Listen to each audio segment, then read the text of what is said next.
Profe, disculpe, Sí, ahora sí, ahora sí. ¿y es 2 grados mayor? ¿Sí tiene asíntota oblicua o necesariamente tiene que ser un solo No, grado? para que haya asíntota oblicua tiene que tener solamente un grado más el numerador con respecto al denominador, ¿sí? Solo un grado. Entonces, eh, si el ejercicio se tratara de análisis de asíntotas, tengan presente que ustedes tienen que escribir qué pasa con cada una de las asíntotas. Eh, en este caso, seguramente hay una asíntota oblicua, ya nos lo hace sospechar el hecho de que sea una función racional, ¿sí? Entonces es que analizamos como, bueno, como hicimos en estos casos. Ahora, si se trata de una función polinómica, nunca vamos a tener una asíntota vertical. Y ahí tienen que escribirlo. No hay asíntota vertical porque se trata de una función polinómica, por ejemplo, ¿sí? Acá podríamos poner no hay asíntota oblicua porque el grado del numerador coincide con el del denominador y no cumple que es un grado mayor. Vale escribir, ¿sí? Así como se los estoy diciendo con palabras, ustedes lo pueden escribir así en el ejercicio que están analizando. Así que, Profe, bueno, había una pregunta ahí de Facundo que a ver. se me voló la cabeza, está buena. Dice, si tiene oblicua o no tiene horizontal. Y depende, porque de hecho hay un ejercicio, mira, me hicieron dar cuenta que no miraron los ejercicios que le subieron la profe y los compañeros, ¿eh? Hay un ejercicio donde tenemos una función que venía algo así, miren. Déjenme ver cómo venía. Creo que era algo así, teníamos asíntota acá, y después para este lado venía así con asíntota oblicua. Acá era horizontal y de este lado teníamos una asíntota oblicua. ¿Qué puede pasar? Y puede tratarse de una función definida por ramas. Entonces, puede que en un sector tenga una asíntota horizontal y del otro lado tenga una asíntota oblicua, ¿sí? Así que, bueno, como ven, si van a los ejercicios que les subimos, van a encontrarse con esta respuesta. Está, no sé si está el gráfico, pero bueno, está analizado seguro. De hecho, se tomaron, Carlos creo que fue el que lo hizo, se tomó todo el trabajo de hacerle el análisis paso a paso. Bien, Igual una pregunta con respecto al sí. TP2, yo no sé si es que a mí nada más me pasa. Hay algunas imágenes que no puedo, todavía no empecé, pero lo abrí y me decía que hay imágenes que no puedo ver. Los gráficos, ¿Los pero ejercicios resueltos o la guía en sí misma? no, la guía en sí. Ah, bueno, cualquier cosa lo subimos también en PDF. Lo que pasa con el PDF es que van a ver que vamos a tratar de subir en, en Word por una cuestión de accesibilidad, ¿sí? Para que todos lo puedan leer con el lector de pantalla. Así que, bueno, si en algún caso pasa que las imágenes no se ven, está bueno que nos lo comenten para que también pongamos la posibilidad de tenerlo en PDF, ¿sí? A ver si de esa manera se ve. Así que me lo voy a dejar anotado. Me dijiste la guía de ejercicios, ¿no? Claro, sí. Del TP2. Es raro porque esa guía la tenemos hace mucho y normalmente no hubo problema. Pero bueno, lo tengo en cuenta, me lo anoto. ¿Alguna otra pregunta, chicos, de esto? ¿O vamos bien?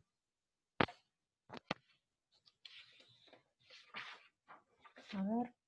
Bueno, de continuidad, yo creo que con esto me daba por conforme con respecto al análisis y ejercicios que el otro día no llegamos a ver. Vamos a seguir con los dos teoremas que yo les había pedido que lean. No sé si los habrán leído, si habrán hecho algún ejercicio, pero los quiero comentar para que quede clara la idea. Parecería que en cuestiones de símbolos no son tan claros, pero van a ver que en la interpretación del gráfico es, a ver si encuentro la servilleta para poder limpiar acá mejor. En cuestiones del gráfico analizando el gráfico se ve mucha más clara la idea. Ahí estamos. Bien. Vamos con el teorema del valor intermedio. ¿Qué es importante con respecto al teorema del valor intermedio? Que no le cambien el nombre. ¿Por qué? Porque hay otro teorema que se llama del valor medio. Este es el del valor intermedio. Ahí estamos. Bueno, y les copio la simbología. A ver. Casi se me cae esto. Si tenemos una función f de x continua en un intervalo AB, ¿sí? Entonces, ocurre que para todo K, tal que, y miren ahora cómo lo escribo, K está entre la imagen de A y la imagen de B, o K está entre la imagen de B y la imagen de A. ¿Por qué lo pongo de las dos maneras? Ahora sigo con la definición, ¿eh? ¿Qué quiere decir esto?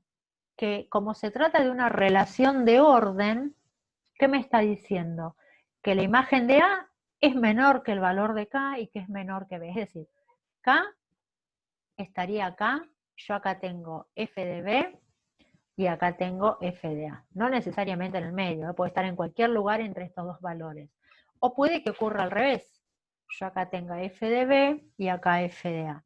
Pero K va a seguir siendo un valor intermedio entre estas dos imágenes. A eso se refiere esto y esto otro. Y ahí seguimos escribiendo. A ver. Siendo que se cumple una situación o la otra, el teorema dice que va a existir un valor C que pertenezca al intervalo AB, ya ahí estamos hablando del dominio, de tal manera que la imagen de ese valor C coincida con K. Esto es todo símbolos. Miren qué fácil que lo interpretamos acá. XY. Tengo, vamos a arrancar acá por las imágenes, que es como arranca el enunciado, pero van a ver lo fácil que se entiende. Yo tengo la imagen de un punto A, o sea que esta función tiene por acá un punto A. Y a su vez tengo la imagen de otro punto B, que la voy a marcar acá. Acá va a estar B.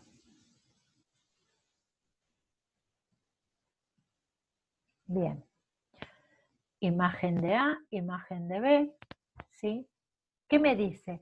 Si yo tengo un valor K entre las imágenes,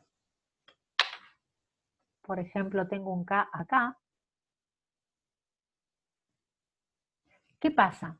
Si se cumple esto de que el valor de K está entre las dos imágenes, necesariamente va a ser imagen de un punto C que va a estar comprendido entre A y B.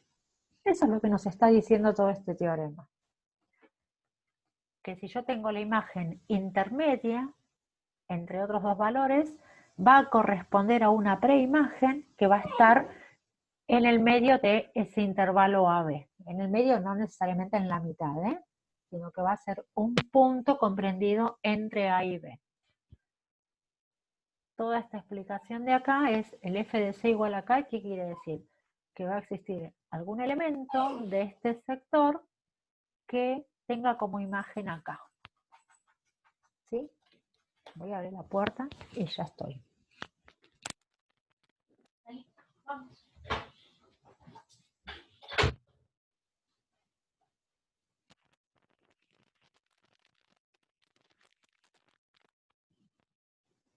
Bueno, ¿se entiende la idea? es bastante como hasta obvio, ¿no? Pero por ahí en términos de la definición, si uno no analiza con el gráfico, por ahí da lugar a que no se interprete del todo.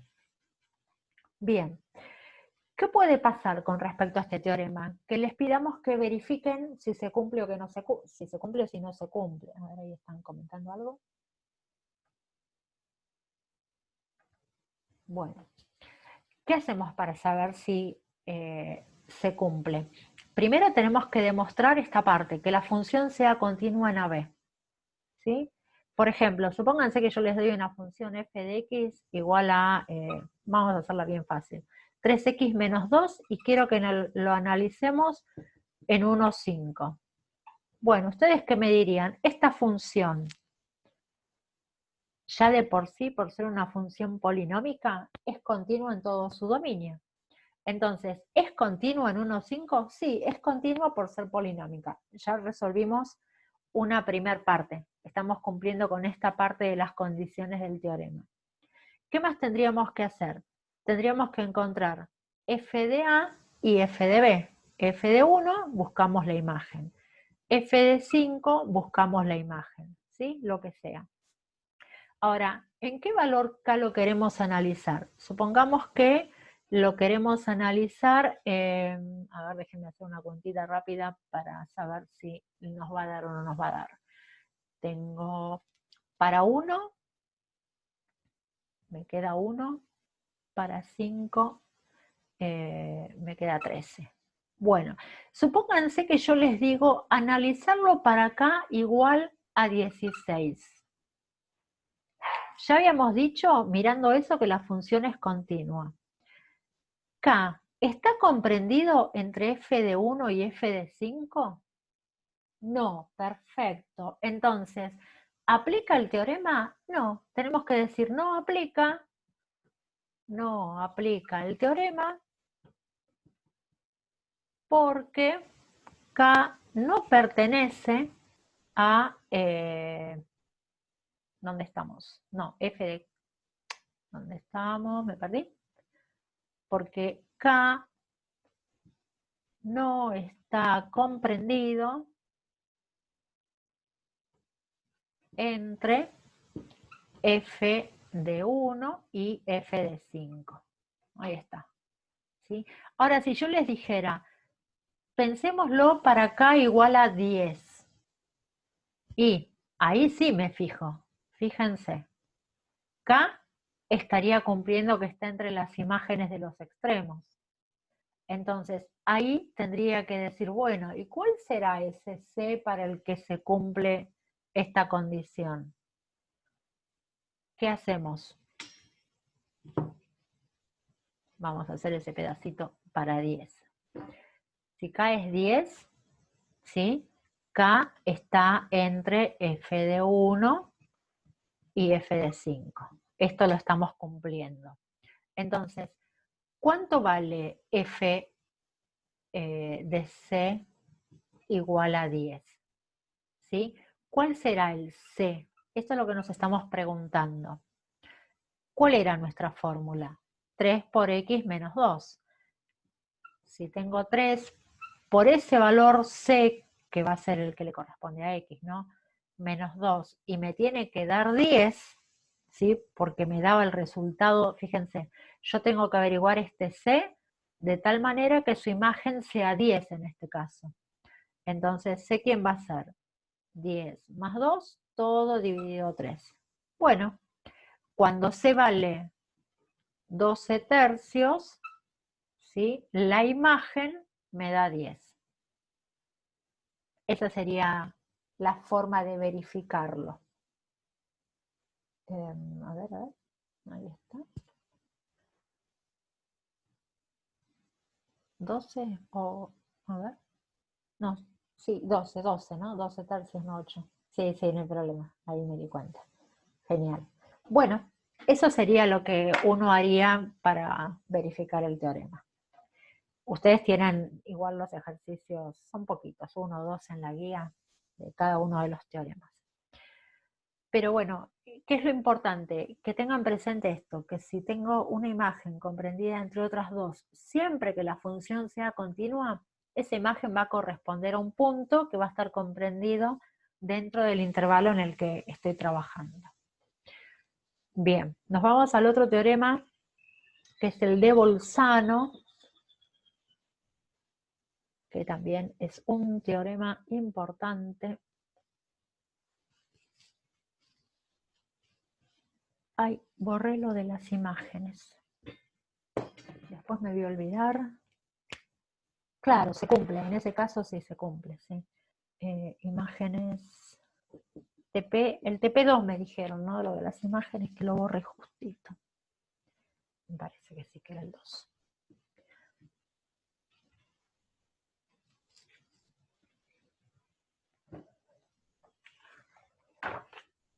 Bueno, para no perderme, de no copiar algún símbolo, puse el machete a mano. Teorema de Bolzano. También se trata del caso de funciones continuas, pero además de pedir que sea continua en intervalo AB, nos dice que si la imagen de A por la imagen de B nos da un valor negativo, entonces va a existir un valor C perteneciente al intervalo abierto AB, de tal manera que la imagen nos dé 0. Esto de alguna manera asume las condiciones del teorema anterior, porque fíjense que estamos hablando de que ya existe ese valor C, pero además a ese valor C le asigna que la imagen, que es SK, que antes, sí, sería algo así, no se llama corolario porque en realidad tiene nombre propio, ¿no? Pero bueno, muchas veces, sobre todo en la época en que se estaba trabajando con más énfasis con el análisis, con la parte del cálculo, bueno, había muchos matemáticos que trabajaban al mismo tiempo y bueno, cada uno trataba de poner su nombrecito ahí, algún teorema en particular. Pero bueno, lo que nos está diciendo ahora es que SK va a ser 0. Pero más allá de eso, ¿cómo lo analizamos? Supónganse que tenemos una función donde se cumple que, si yo acá tengo, por ejemplo, un punto A, tiene su imagen, que es f de A. Fíjense que estoy dibujando una imagen negativa, ¿sí? Y si la función la dibujo así, acá estoy dibujando una imagen con signo positivo. Acá lo que me interesa en realidad es el signo. Más allá del valor, puede ser un valor muy grande, muy chiquitito, pero el tema es que tengan signos diferentes. ¿Por qué? Porque lo que me está diciendo es que si las imágenes multiplicadas entre sí me da negativo, ¿a qué se debe? A que una tiene un signo, en este caso A tiene signo negativo y B tiene signo positivo. Entonces, al pasar esto de tener una imagen negativa a una positiva, si la función es continua y yo continúo el trazo de la función, no me queda otra opción que en algún momento atravesar el eje X. Cuando estoy atravesando el eje X, ¿qué pasa? Ahí es donde aparece el C. De tal manera que la imagen de C, como queda sobre el eje X, vale 0. ¿Sí? Eso es lo que nos dice este teorema. Entonces, de vuelta, no necesariamente la primera imagen es la negativa y la otra es la positiva. Puede que sea al revés, que tenga primero la imagen positiva y después la negativa. Pero para cambiar el signo de la imagen, en algún momento tenemos que atravesar el eje X. Y ahí es donde aparece esta condición, que la imagen de C vale 0. ¿Sí? También es como una obviedad, uno dice, y claro, si tengo que pasar de un valor positivo a negativo o al revés, paso por 0 o el eje X no existe. ¿Sí? Si el eje X no lo estuviéramos considerando, ya no estaríamos cumpliendo esta condición, o serían las dos imágenes positivas o las dos negativas. Entonces, al multiplicar, Si las imágenes fueran las dos positivas, nos quedaría positivo. Más por más, nos va a quedar el mismo signo. Si las dos imágenes fueran negativas, nos daría un resultado positivo también. Así que la única variante que tenemos es que el producto de las imágenes sea negativo. Ahí sí tenemos una raíz entre A y B. Y ya los leo. A ver. Claro. Bueno, exactamente. El positivo por el negativo y al revés. Bien. ¿Estamos bien hasta acá? ¿Sí? Parece, contado así parece como algo súper obvio, ¿no? La cuestión es que también está bueno incorporar esto de los signos. Muy bien, nos vamos a la función derivada. Este concepto es uno de los más importantes de nuestra materia. Límites, derivadas e integrales son todos conceptos transversales que nos van a ir sirviendo a lo largo de lo que nos queda de las matemáticas. Uy, se volvieron locos. Espera.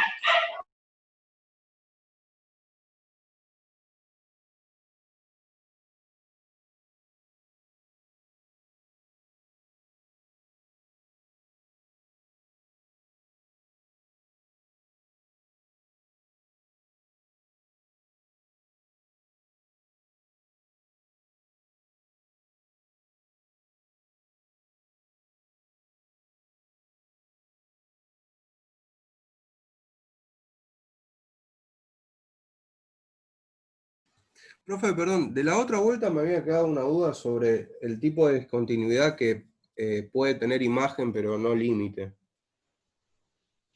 Sí, ¿cuál era la duda? Por ejemplo, te hago un dibujito donde se me ocurre que podría haber quedado, puede ser una imagen, perdón, una función que viene así, donde Claro. ahí tenemos una asíntota y de repente por ahí está definida por ramas y tiene ahí una imagen, Ah, ¿sí? está bien, ahí arrancaría. Está O bien. No, que la había hecho función mal no el dibujo. necesariamente sea un punto, sino que venga así. Claro, no, es Es que yo había decir, hecho mal el dibujo, por eso. ah, bueno, sí, pero bueno, son todas situaciones. Si son funciones partidas, son situaciones que, perdón, son gráficas que responden casi siempre a cuestiones de modelizaciones, Claro. que está bueno que las analicemos. Por ahí no es una función de las más habituales, sino que es como mezcla de diferentes, de acuerdo a las ramas. Bueno, nos quedan 10 minutos de esta reunión, pero vamos a empezar la parte de derivadas, a ver si hicieron algún otro comentario. Ahí está, sí. Sí, lo muteé en un momento porque estaban los perros, se ve que pasó algún gatito simpático por la ventana y se volvieron locos. Bueno, vamos con derivadas. Le vamos a poner después el título. Después le vamos a poner colorcito a la derivada. A ver. Primero vamos a dibujar. Y ahí tenemos una función cualquiera, f de x, ¿sí? Que en este caso no se trata de una recta, es una función media curva. Y voy a pensar en un valor x que tiene su propia imagen. Acá lo tenemos, f de x. Y voy a este valor x sumarle un h, una distancia, ¿sí? Y lo voy a transformar en el punto que lo voy a llamar x más h. Ese punto x más h tiene también su propia imagen. Estamos hablando de una función continua, f de x más h. Bien, por estos dos puntos podemos trazar una recta que la vamos a llamar secante, está pasando por esos dos puntos, y acá es donde saco la regla, y por esos dos puntos trazo esa recta azul. Esto hace que acá me quede determinado un triángulo rectángulo, donde este pedacito lo podemos escribir como f de x más h menos esto de acá abajo, que sería f de x. Y este pedacito de acá, bueno, ya dijimos que era h. Entonces, si pensamos en trigonometría, con respecto a este ángulo que queda determinado ahí, podríamos decir que la tangente es este cateto dividido este otro, ¿sí? Lo voy a escribir así como lo dijimos recién, f de x más h menos f de x, todo dividido h. Ahí estamos hablando de la tangente de este ángulo que le podemos poner ángulo tita, alfa o la letra que se nos ocurra. Ahora, ¿qué le va a pasar a esta recta tangente si a mí se me ocurre que ahora voy a tomar un h cada vez más chiquito? Ese h o este h, o un h cada vez más chiquitito, más cercano a cero. Fíjense, lo voy a trazar con distintos colores.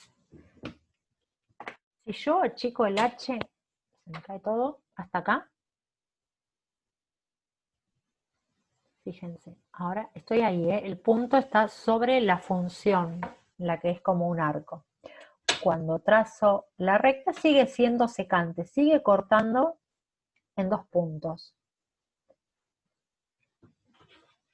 A medida que yo me voy acercando y achicando el h, ¿qué va a pasar cuando ese h esté casi coincidiendo con el x? A ver si alguien me dice.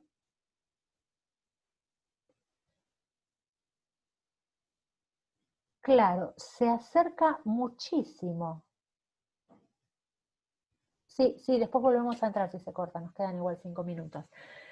Si esto se va achicando de tal manera que se hace cero, en realidad va a terminar tratándose de una recta que en lugar de cortar en 2 puntos, va a tocar solamente en ese punto X. ¿Sí? ¿Qué decimos cuando toca en un punto? Decimos que se transforma en una recta tangente. Entonces, ¿cómo escribimos esto en términos de lo que estuvimos aprendiendo hasta ahora? Lo podemos pensar como el límite cuando h se hace tan chiquitito como se nos ocurra, cuando h tiende a cero. Este límite que nosotros tenemos acá es lo que vamos a llamar derivada de la función. ¿Sí? ¿Qué es la derivada geométricamente? Es la pendiente, es la inclinación que tiene esta recta que yo marqué en rojo, que resulta tangente en el punto que me interesa. Entonces, acá sí, ahora ponemos el título y con colores. Esta idea que tiene que ver con función derivada, con el límite, ¿sí? Se dice el límite del cociente incremental. ¿Por qué cociente incremental? Cociente porque es una división. Incremental porque si a x le agrego un valor h, en el caso de la imagen también varía, ¿sí? También se aumenta ese valor. Entonces, es el límite de un cociente incremental. Cuando h en realidad, en lugar de hacerse grande, buscamos todo lo contrario, cuando se hace lo más chiquitito posible, de tal manera que se termine transformando en lo que podemos calcular como una recta tangente en ese punto que nos interesa. Bien, y ahí están. Exactamente, cuando la recta toca en un punto decimos que es una recta tangente. Sí. No necesariamente se va a hacer vertical, depende en qué punto, ¿sí? Después vamos a ver el caso de la existencia o no de las verticales. Pero bueno, no les quiero mezclar eso ahora porque les va a agarrar medio un ataquecito. Perdón, la función queda sí. como f de x más h menos f de x. Sí, sí. ¿Esto de dónde sale? Este numerador es esto que yo hice acá. Fíjense, Este pedacito del triángulo lo puedo calcular haciendo la resta de toda esta distancia menos este pedacito. O sea, f de x más h menos esto de acá. A esta distancia le resto la que tengo acá debajo y me queda esta, que es esto que yo puse acá en azul, que es lo que está acá en el numerador. Y a h, bueno, lo dejé como h, pero también podríamos haber dicho x más h menos x, y ahí nos quedaría solo el valor. No tiene mucho sentido escribirlo así como resta, porque ya sabemos que eso es h. Pero bueno, esta expresión que está acá es la definición de derivada. Geométricamente, insisto, nos da la pendiente de la recta tangente en un punto. ¿Qué vamos a hacer con esto? Vamos a tratar de hacer un par de ejercicios, los primeros de la guía, donde nos pide trabajar con definición de derivadas, ¿sí?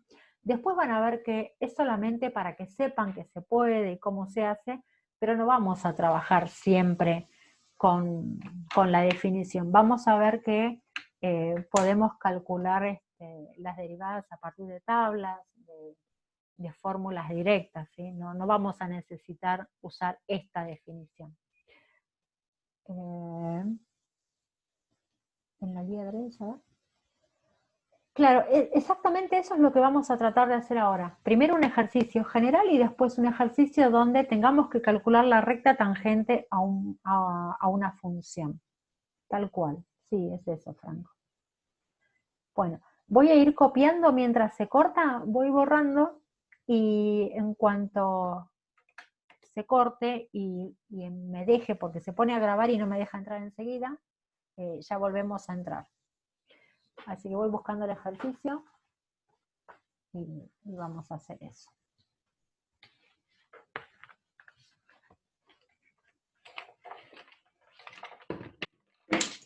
Uy, tiene todo.